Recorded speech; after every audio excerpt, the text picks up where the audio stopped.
orinos Domini Sancti Pater Omnipotens Eternitus, et mitterit Gerus Sanctum Angelum Tuum de Celis, qui custodia prover protegat visiter, arque defendat omnes habitantes in hoc habitaculo, per Christum Dominum nostrum.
Deus nostro quesus dole clement exaudi, adque peccatora vinculus absolutum, havali nos adversitate custodi, per Dominum nostrum Iesum Christum Filium tuum, qui tece vivere regnat unitatis Spiritus Sancti Deus, promnia saecula saeculorum.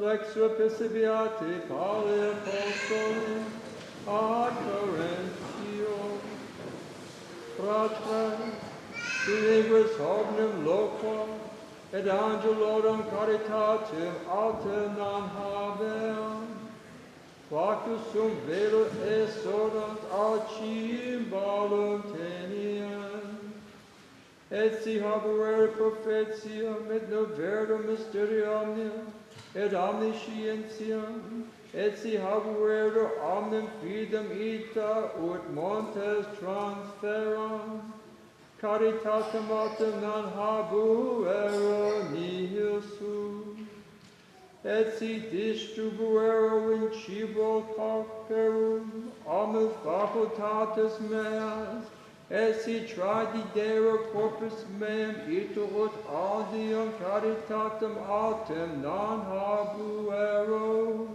nihil mihi potens. Caritas patiens et benigna est, caritas non ambulatur, non aget perperam, non inflatur, non est ambitiosa, non quererque sua su, non irritatur, non cogitat malum, non gaudent super iniquitate, concedent autem veritatis, omnia sufert, omnia creatit, omnia sperat, omnia sustinent. Caritas numquam excidi, sive prophetiae evacuabantur, sive lingua cessabunt, sive scientia destruetur. Ex partem cognoscimus, et ex parte profetamus. Cum autem venerit quod perfectum est, evacuabitur quod ex parte est. Cum essem Pavlus, loquebra ut Pavlus, sapiebam ut Pavlus, cogitabam ut Pavlos. Quando autem factus sum vis, evacuabique eram Pavuli. Videmus nunc per speculum in enigmate, tunc autem facie ad faciam. Nunc cognosco ex parte, tunc autem cognoscam sicure cognitus sum. Nunc autem mane fides spes caritatis triae, Maya autem forum est caritas.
Dominus vobiscum.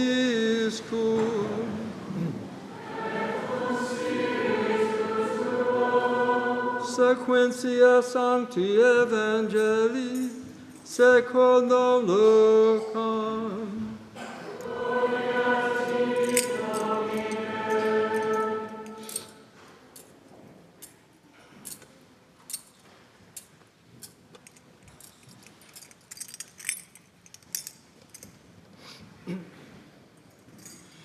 In illa tempore assumsit Iesus duodecim et aetilis, ecce ascendimus hiero solima me consumabant omnia, que scriptus sunt per profetas de filio hominis. Tradetur eram gentibus et eludetur, et flagellabitur et conspuratur.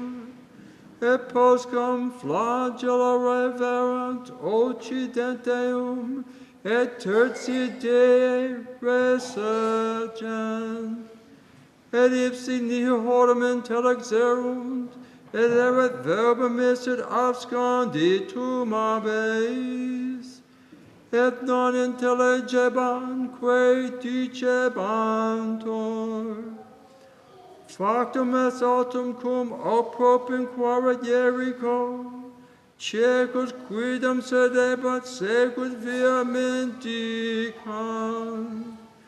et commaderant turbam praetereuntem, interrogabat quid hoc esse, dixerit autem me quod Iesus Nazarena transirent, et clamavit dicens, Iesu fili David miserere mei, et qui praebam increpabant Deum ut tacerem, ipse vera multa magis clamabit, fili David miserere mei. Stans autem Iesus iussit dillet adduciante, et cum propinquasit interrogavit illum dicens, quid tibi vis faciam? At ille dixit, Domini ut videam. Et Iesus dixit ille, respice fides tua te salvam feci. Et festum vidit, et sequabantur illit magnificans Deum, et omnet plesur vidi, te dilaudum Deo.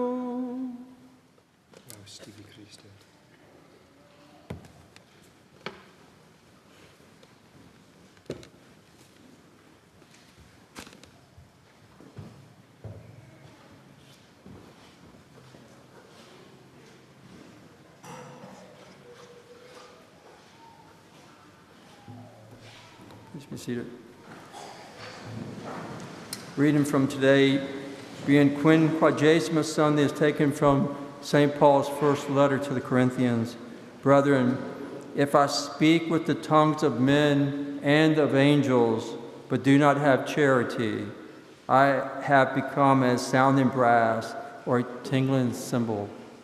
And if I have prophecy, and know all mysteries and all knowledge, and if I have all faith as to remove mountains, yet do not have charity, I am nothing. And if I distribute all my goods to feed the poor, and if I deliver my body to be burned, yet do not have charity, it profits me nothing. Charity is patient, is kind. Charity does not envy, is not pretentious, is not puffed up, is not ambitious, is not self-seeking, is not provoked, thinks no evil, does not rejoice over wickedness, but rejoices with the truth, bears with all things, believes all things, hopes all things, endures all things. Charity never fails, whereas prophecies will disappear and tongues will cease and knowledge will be destroyed. For we know in part and we prophesy in part. But when that which is perfect has come, that which is imperfect will be done away with. When I was a child, I spoke as a child, I felt as a child, I thought as a child. Now that I have become a man, I have put away the things of a child. We see now through a mirror in an obscure manner, but then face to face. Now I know in part, but then I shall know even as I have been known. So there abide faith, hope, and charity, these three, but the greatest of these is charity. Please stand. Continuation of the Holy Gospel according to St. Luke. At that time, Jesus, taking to himself the 12, said to them, Behold, we are going up to Jerusalem, and all things that have been written through the prophets concerning the Son of Man will be accomplished. For he will be delivered to the Gentiles and will be mocked and scourged and spit upon. And after they have scourged him, they will put him to death. And on the third day he will rise again.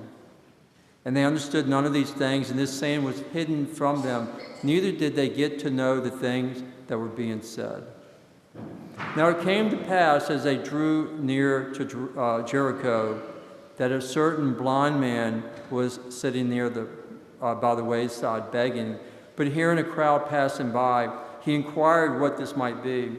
And they told him that Jesus of Nazareth was passing by. And he cried out, saying, Jesus, Son of David, have mercy on me. And they who went in front angrily tried to silence him. But he cried out all the louder, Son of David, have mercy on me. Then Jesus stopped and commanded that he should be brought to him. And when he drew near, he asked him, saying, What wouldst thou have me do for thee? And he said, Lord, that I may see. And Jesus said to him, Receive thy sight, thy faith has saved thee. And at once he received his sight and followed him, glorifying God. And all the people, upon seeing it, gave praise to God. Thus are the words of today's Holy Gospel.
Domine vobiscum.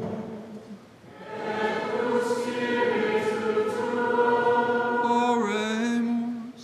Benedictus est Domini, dolce meis patientis,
Suscipiatum sacrificium liberis tui, sed laudem gloria nominis sui, et utilitatem quoque nostrum totios me ecclesia sui sancte. Constitutum Christmas and that nostra delecta, et sacrificium to the voluntum, sanctitorium to the corpus intescu, sanctifici, et nostrum Iesus Christus. Omnia saecula saeculorum. Amen. Dominus vobiscum.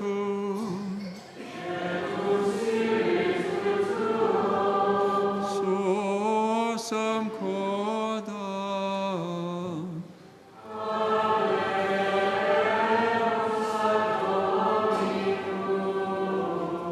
Gratias argamus Domino Deo nostro.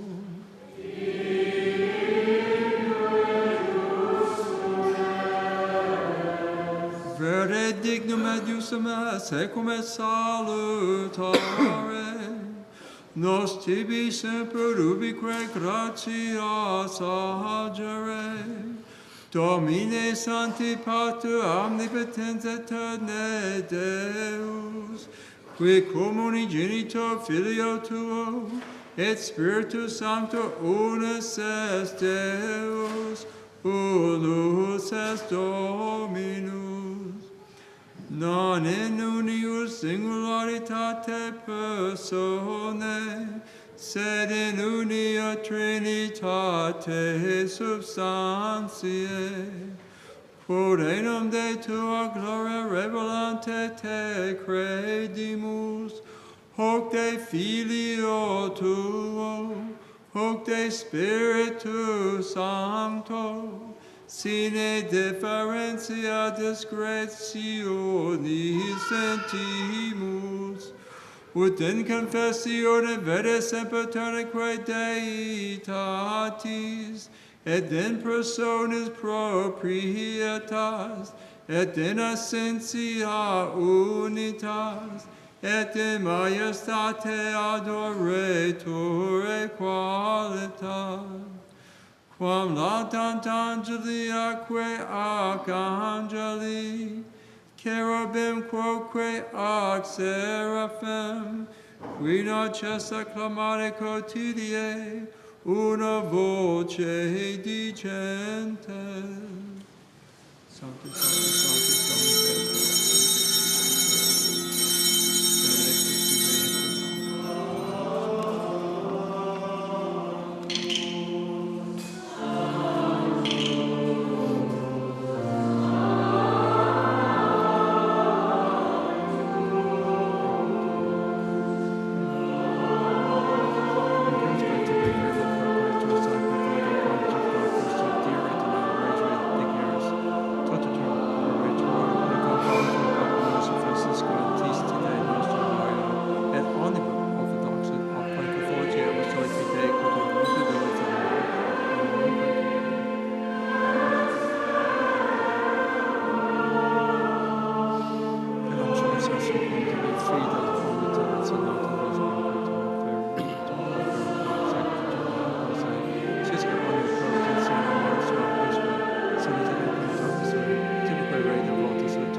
Nobis quoque peccatoribus.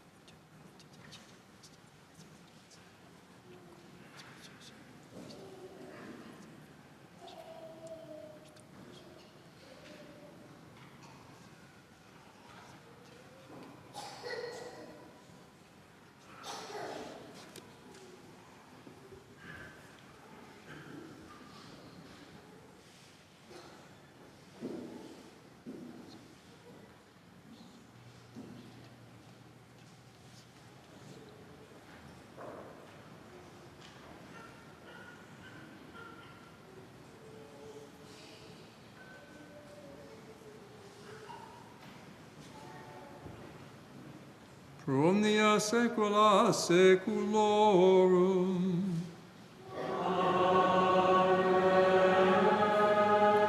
Oremus.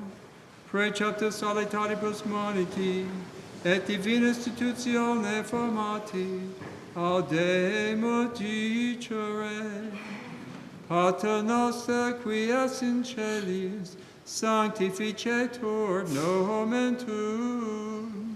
Adveniat regnum tuum, fiat voluntas tua, sicut in cielo et in terra. Panem nostrum quotidianum da nobis hodie, et dimitte nobis debita nostra, sicut et nos dimittimus debitoribus nostris, et ne nas inducas in tentationem.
Per omnia saecula saeculorum.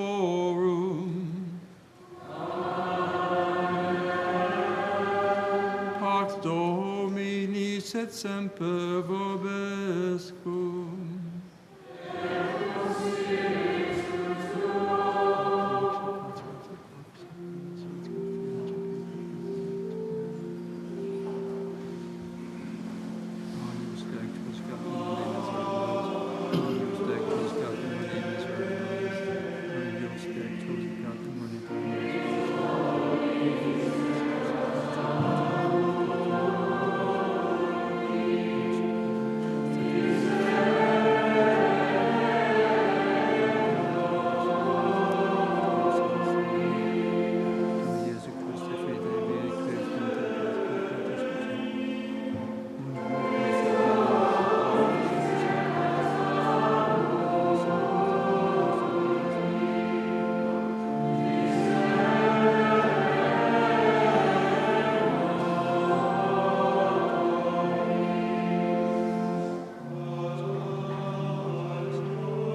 Domine non indignos. Domine non indignos. Domine non indignos.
Miserator vestiontens Deus et misprata vestris procavos de vitam aeternum, indulgentiam absolutum et missionem peccatorum vestrorum, quovis omnitis viscos Dominus.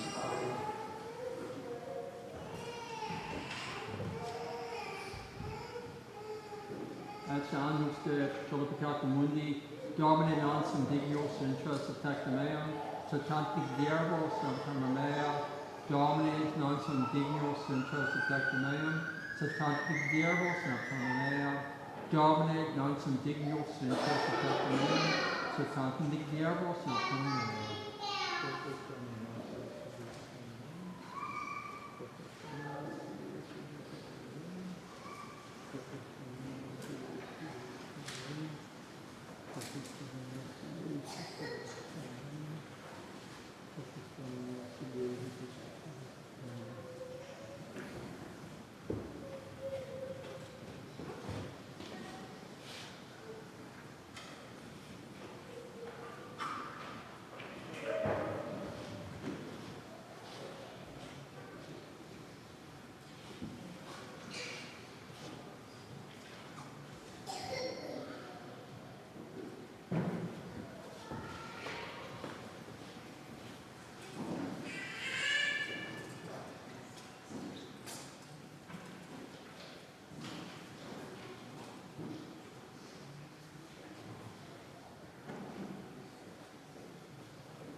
Dominus vobiscum.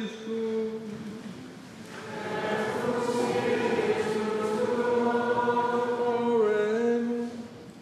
Quesimus omnitens Deus, ut quisculas elementa percepimus, per hac contra omne adversa muniamur, per Domini nostrum Iesum Christum Filium Tuum, qui tecit vivit et regnat unitatis Spiritus Sancti Deus, from omnia saecula saeculorum.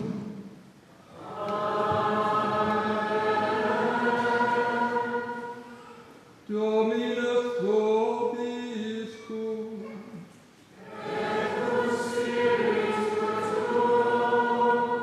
Ite Messias.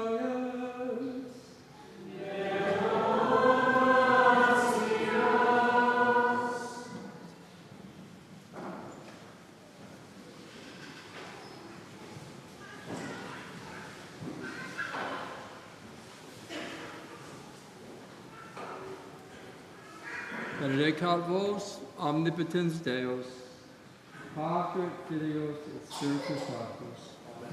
Dominus vobiscum, initium sancti Evangelii secundum Ioannum.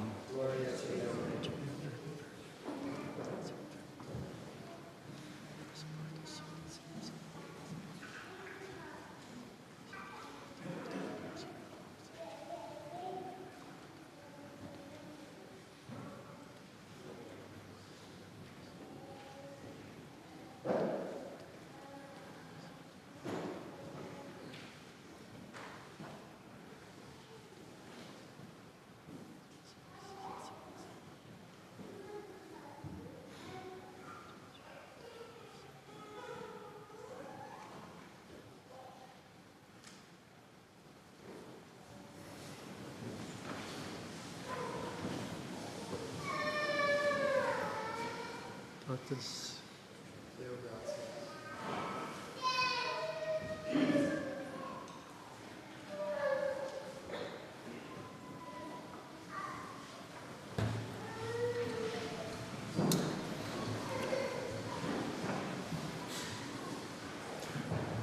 For all those people that were late for Mass and didn't hear my announcement before, and you thought, oh, he didn't say a sermon, we're going to get out really early. So. Well, we still will get out early. This will be brief. First, a few words about the epistle, then the gospel. In the epistle today, St. Paul speaks of the necessity, the excellence, and the nature of true charity. He says that all natural and supernatural gifts, all good works, even martyrdom, do not avail to salvation if they are not united and animated by the love of God, charity. Because that love alone can render our works pleasing to Him. That's why. Therefore, though ever so much good is accomplished, so many alms given, prayers, fasting, and good deeds performed, but not for the love of God, or while not in the state of grace, no reward in heaven can be hoped for. Zippo. Strive then to lead always a pious life in love and to remain always in the state of grace. When our Lord asked the blind man in Jericho, "What wilt thou that I do to thee?" He asked that not because he was unaware of the blind man's wish, but to enable the blind man to better show his faith and hope that through Christ he would receive his sight, and that he might show us how he loves to do good and how it pleases him if we trustfully place our wants before him.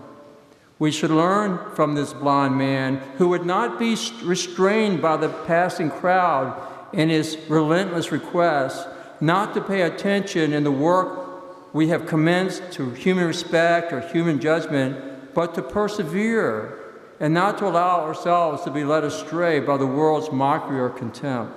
We should also learn to thank God and faithfully cling to Him if He has once opened the eyes of our mind and healed our spiritual blindness, which is far more deplorable than physical blindness.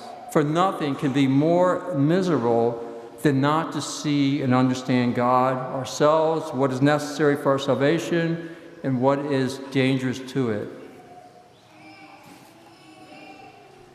This weekend now I'm offering a snapshot, if you will, of parish life at St. Benedict's and what I call the State of the Parish Address. Now, just as the president, the governor, the mayor doing their addresses, we'll be focusing our attentions on the various facets of the parish. All of this is based on the fiscal year, which ended June 30th, 2022. So at that time, we had 962 individuals. That equated to 402 families. By the way, it was 347 families the year before. So from 347 to 402. And that's 6 months ago. We've grown even since then. In that was 290 children.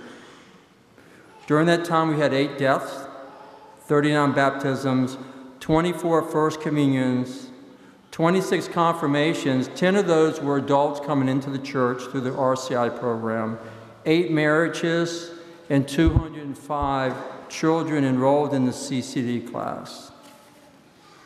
Again, ending with the fiscal year, June 30th, 2022, our total income from that year was $947,000 compared to $850,000 the year before. 55,000 of that went to parish charities. The total expenses during that time was $784,000, down from $837,000 the year before. Keep in mind that each month we are obligated to pay our cathedraticum tax to the diocese, which is a minimum of $11,500 per month. It fluctuates because sometimes there's extra things that they want to fund, but the minimum is $11,500. So our net for that year was $163,000 in the plus. We use our funds. The first collection are for those that's assigned for the general operating fund to pay for the parish expenses and salaries. The second collection is always the special building project. And then we have particular little donations from time to time, such as the Vocation Fund Drive and the Father's Wish List. Now, I want you to keep in mind that over the years, there have been many, many things donated to the church by you. Therefore, not having to take a penny from the church or from the accounts of the church. But I want to name a few of the larger ones.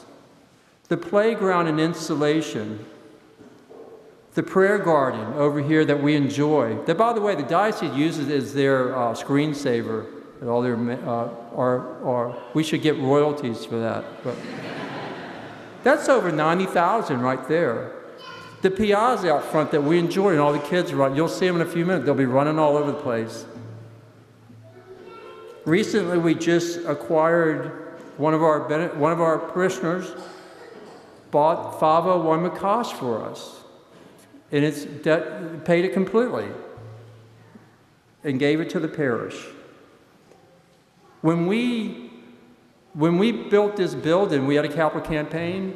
The last pledge was a payment of a $900,000 check. That's close to $1 million that one of our parishioners stroked and gave to us so we could pay it off. You could enjoy all this, and we could move on to better, bigger things. When we bought the property, we were hemmed in. There was no place to grow. We bought that 5.5 acres right there that you see out there, along with the house that we moved the rectory into. We were short about $300,000. Our parishioner paid that $300,000 so we could pay it off at closing so we could remain debt-free. The drainage ditch and shrubs were paid by a benefactor, a parishioner. The concrete driveway at the rectory, the 2 HVAC system at the rectory, all the windows at the rectory, the picnic tables that we just got, the snow blower, the home inspection, the 2 surveys on the property, all paid for by benefactors. the numerous vestments we required over the years, the artwork, the sedalia that these two young men are sitting on, that was hand-carved and paid for by a parishioner. The turnstile in the narthex, the candelabrum that we put out from time to time to denote what day we are on a particular novena day, the 40 hours pelican shield, the O Antiphon banners, the Passion clock that comes out, the Star of Bethlehem that comes out. All those things paid for by 3 families. All of that just by 3 families. Now, there are many things that others put their time into. They'll buy things all the time and donate. Their time is incalculable. I can't say that word. Their talents. So we have a very generous parish. But I just want to stress that because of that goodness on these bigger items, we're debt-free. Moving on to the new building. So we bought that property again because we were growing. Had no place to go. I got 64 here, got neighbors here. That was the only place we could go. Took 3 years to convince those people that they needed to sell it to us. So now what are we going to do with it? We're going to build a 22,000 square foot prefab building for classrooms and for social events. Be a 1-story with a mezzanine and brick facade, 10 classrooms, a large banquet hall that'll seat 600 comfortably, a commercial kitchen to accommodate receptions, weddings, things like that, events.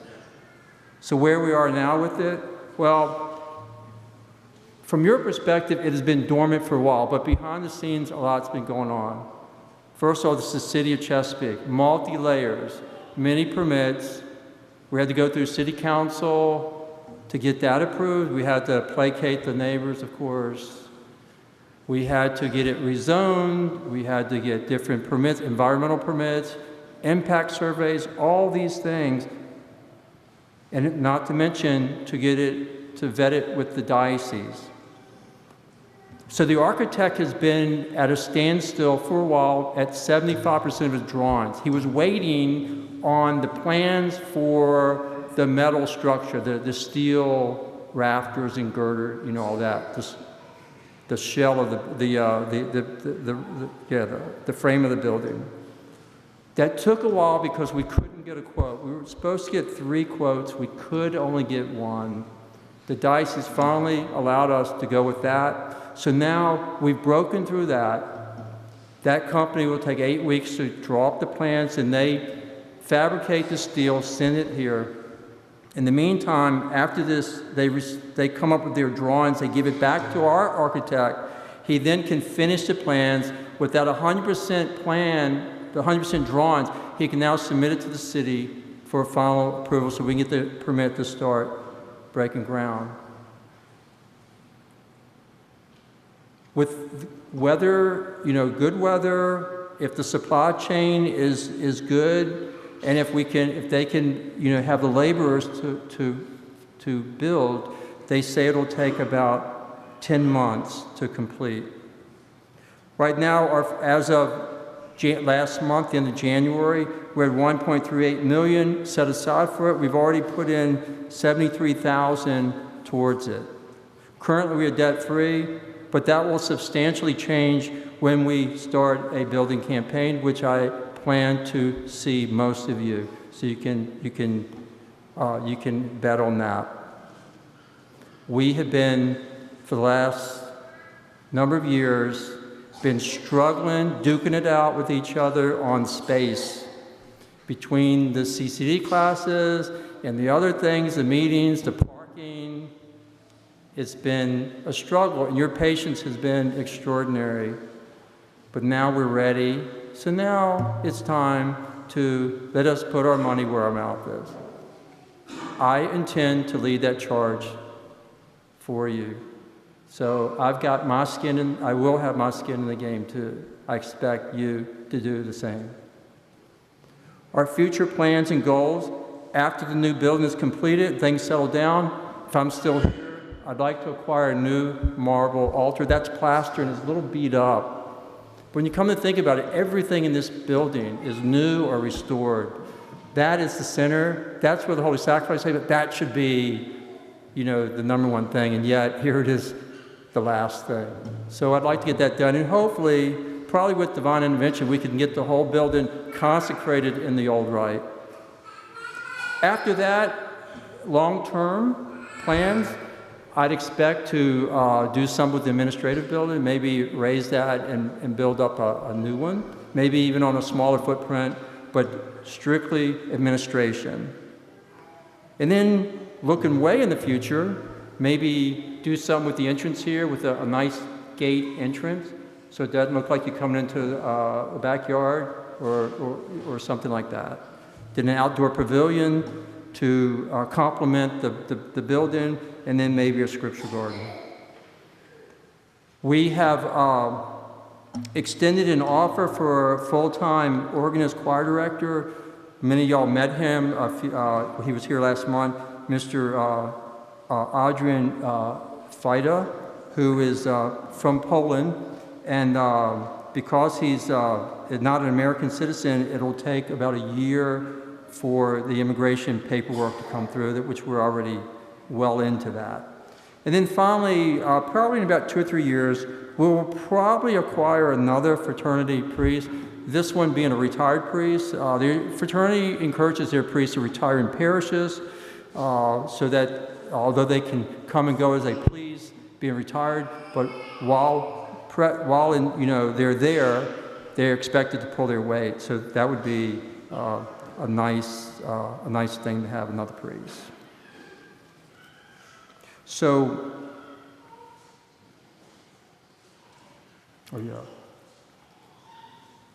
one other thing. So the estimated cost of the building is $4 million. That's an estimate because I don't have the final thing yet. So we need, like I said, we need to raise $3 million more.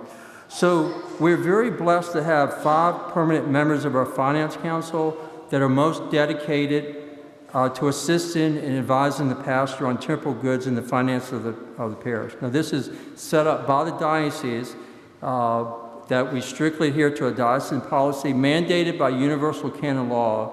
The members are appointed by the discretion of the pastor. We meet monthly. That's mandatory. Our meetings are open to the parishioners.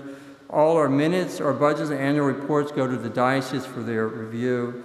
The annual report's also posted over on the bulletin board in Damien Hall, and all parish accounts are open to the diocese for any time they really want to look at it.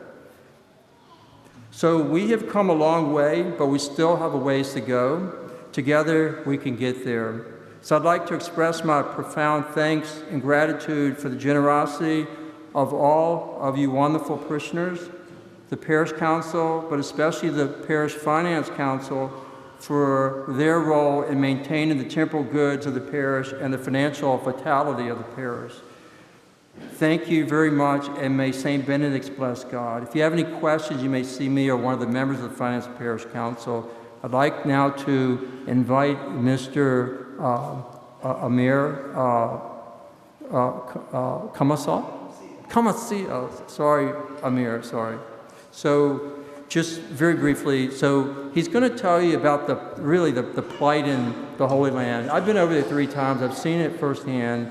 And the Christians over there are getting squeezed, one side by the Jews and the other side by the Muslims. So they are dwindling, and they're hanging on by their fingernails. And so keep them in your prayers for sure. And he's going to just enlighten you a little bit more. Thank you.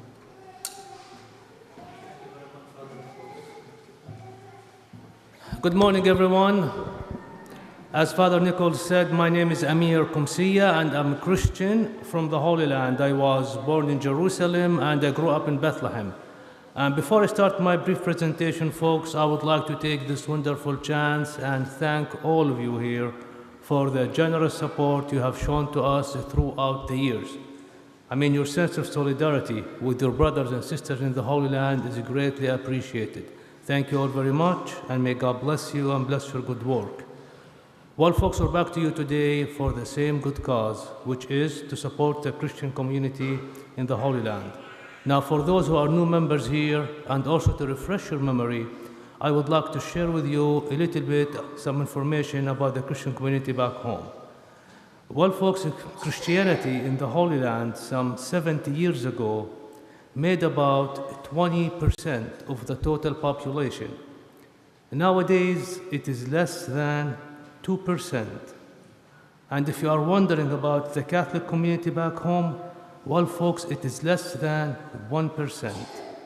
If the situation stays as it is, in the near future, there will be no Christians left in the Holy Land.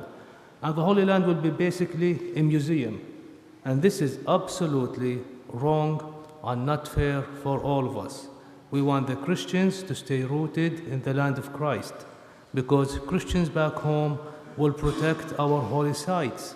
They will ensure our churches' prosperity, and they will preserve our Christian heritage. Now, let me tell you a little bit about the reasons why this massive decline. One of the main reasons why this massive decline is basically the economical instability derived by political instability. As you all know it, folks, the Holy Land is one of the most touristic areas on earth. That's why the whole economy revolves around tourism. Most of the local Christians back home depend on tourism to make their living. Unfortunately, after COVID-19 hit the world back in 2020, we lost tourism for 18 months in a row. Literally, folks, zero tourism. Anything that has to do with pilgrim activities were basically closed. Most of the local Christians back home lost their major source of income and employment. In simple words, COVID-19 destroyed our economy, and it's going to take years and years for the economy to recover. So if you think about it, we have the pandemic in one hand, and on the other hand, we have the political instability and the fightings. I'm pretty sure that all of you here are aware of the conflict between Palestinians and Israelis. It's been like this for more than 70 years. And I personally, folks, do not see any real solution at the table. People basically are tired of this ongoing conflict. They don't know what to do. That's why many of them left the area. It is really very sad to see them leaving, but that's the way it is, and we have to deal with it. Now, the important question is, what can we do to support the remaining Christians back home? Well, as you know by now, folks, we found that one of the easiest ways to support local Christians back home is by bringing their beautiful crafts here to the United States, and we offer them for sale at different parishes over the weekend. By doing this, we make sure that a lot of families back home have some source of income and employment, so they can hang in there a little bit more till things hopefully get better. For this reason, folks, I encourage all of you here to stop by our display. Take a look and consider buying something in support of your brothers and sisters in the Holy Land. This is a simple and effective way to give back to the Holy Land and the people in the Holy Land. And always remember, folks, the good cause behind all of this, which is to keep the Christians rooted in the land of Christ, the place where our Savior Jesus Christ was born, walked, taught, died, and finally resurrected. Thank you all very much for your time, and please, folks, keep Christians in the Holy Land in your daily prayers. Peace be with you all. Thanks again. Thank you, Father.